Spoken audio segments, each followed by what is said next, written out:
Assalamualaikum warahmatullahi wabarakatuh. Perkenalkan, saya Arif Rahman Deni Wibawono, calon guru penggerak angkatan 10.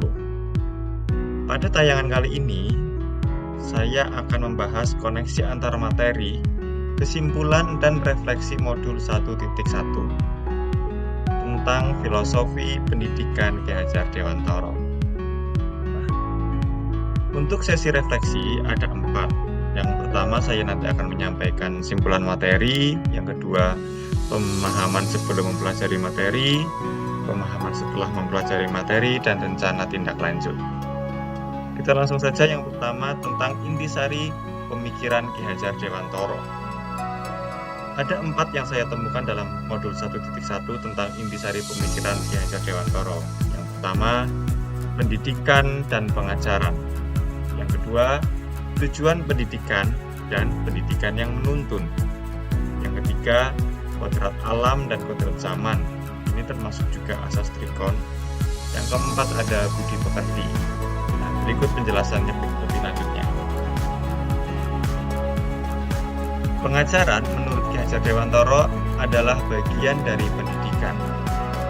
Pengajaran itu merupakan proses pendidikan dalam memberi ilmu atau berfaedah untuk kecakapan hidup anak secara lahir dan batin. Nah, sementara arti dari pendidikan Ki Hajar Dewantara yaitu proses memberi tuntunan terhadap segala kekuatan kodrat yang dimiliki anak agar ia mampu mencapai keselamatan dan kebahagiaan yang setinggi-tingginya, baik sebagai manusia maupun sebagai anggota masyarakat. Selanjutnya, tentang tujuan pendidikan. Ki Hajar Dewantara menjelaskan bahwa tujuan pendidikan itu adalah menuntun segala kodrat yang ada pada anak agar mereka dapat mencapai keselamatan dan kebahagiaan yang setinggi-tingginya, baik sebagai manusia ataupun sebagai anggota masyarakat. Selanjutnya, tentang pendidikan yang menuntun. Itu menurut Ki Hajar Dewantara seperti petani. Jadi guru itu diibaratkan sebagai petani. Nah, ketika kita bertani, tentu saja bibit jagung itu harus kita tumbuhkan sebagaimana jagung. Kemudian bibit padi itu harus kita tumbuhkan sebagaimana padi. Kita tidak bisa memaksakan bibit jagung harus tumbuh seperti padi, bibit padi juga harus tumbuh seperti jagung, itu tidak bisa. Tentu saja dalam menumbuhkan jagung kita pun harus memberikan perlakuan berbeda ketika kita menumbuhkan bibit padi, kira-kira seperti itu. Nah, tugas petani itu mulai dari menyiapkan lahan yang subur, menyirami dan merawat, menghilangkan hama, memberi pupuk dan lain sebagainya. Nah, guru juga harus seperti itu, menyiapkan lingkungan belajar yang mendukung, kemudian merawat peserta didik, kemudian menghilangkan sifat-sifat negatif peserta didik, kita memberikan pupuk, memberikan pengajaran, dan lain-lain, sehingga tujuan pendidikan itu bisa tercapai. Nah, selanjutnya tentang proses menuntun, Ki Hajar Dewantara itu mengajarkan 3 semboyan. Yang pertama itu ing ngarsa sung tulodo, ing madya mangun karso, dan tuturi handayani. Yaitu kalau kita artikan, di depan memberi contoh, di tengah memberi motivasi, dan di belakang memberikan dorongan. Kodrat alam dan kodrat zaman. Menurut Ki Hajar Dewantara, anak bukanlah tabula rasa. Artinya, anak itu bukan kertas kosong yang siap ditulisi apa saja. Namun, mereka itu sudah membawa kodratnya. Nah, di kertas itu sudah ada coretan-coretan yang samar, dan tugas pendidikan adalah untuk menebalkannya sehingga menjadi jelas dan bermakna. Tentu saja dalam proses menebalkan itu ada yang berkaitan dengan kodrat alam dan kodrat zaman. Alam itu berarti adalah potensi yang secara alamiah melekat pada murid.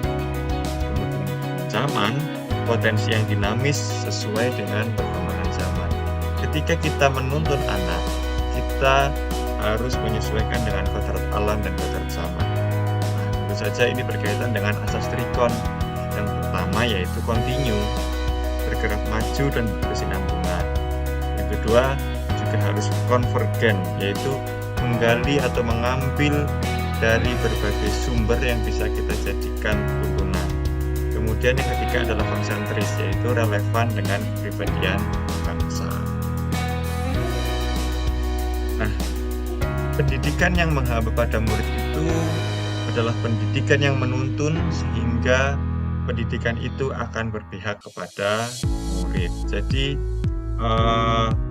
dalam paradigma Ki Hajar Dewantara, kita itu harus menghamba pada murid, melayani murid, menuntun murid sehingga ia bisa mencapai tujuan pendidikan yang diharapkan.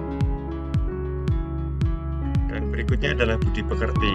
Nah, budi pekerti adalah nilai-nilai etika atau moral yang menjadi landasan dalam kehidupan bermasyarakat, berbangsa, dan bernegara.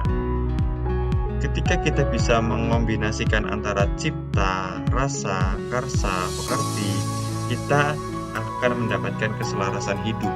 Nah, keselarasan hidup itu awal mulanya dibangun di dalam lingkungan keluarga. Pengalaman saya sebelum mempelajari materi.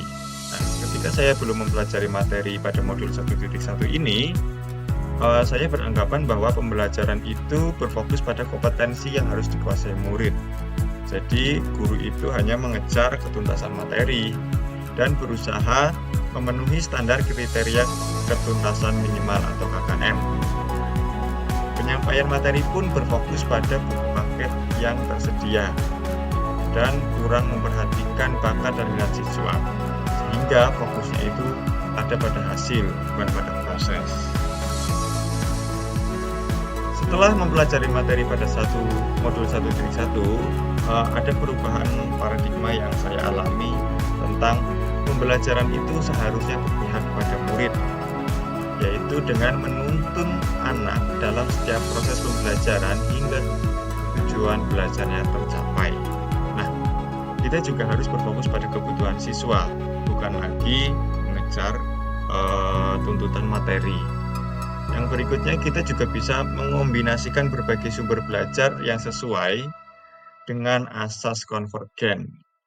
Dan pada paradigma baru ini, proses pembelajaran itu lebih penting daripada hasil. Terakhir, rencana tindak lanjut yang akan saya lakukan yaitu melaksanakan pembelajaran yang berpihak kepada murid dengan cara merancang pembelajaran yang menarik dan menyenangkan. Yang kedua, menyediakan media pembelajaran yang mengakomodasi kebutuhan siswa. Yang ketiga, merangsang murid agar aktif dan gemar belajar. Gitu. Selanjutnya, saya juga akan berusaha untuk menerapkan sistem AMONG dalam pembelajaran, memperhatikan aspek psikologis, sosial budaya, dan kemampuan awal siswa. Dan yang terakhir, saya akan berusaha merancang asesmen yang dapat mengakomodasi minat, bakat, dan keberagaman siswa. Baik, demikian yang bisa saya sampaikan mengenai koneksi antar materi pada modul 1.1 ini. Terima kasih atas perhatiannya. Saya Arif Ahmad Deni Wibawono. Assalamualaikum warahmatullahi wabarakatuh.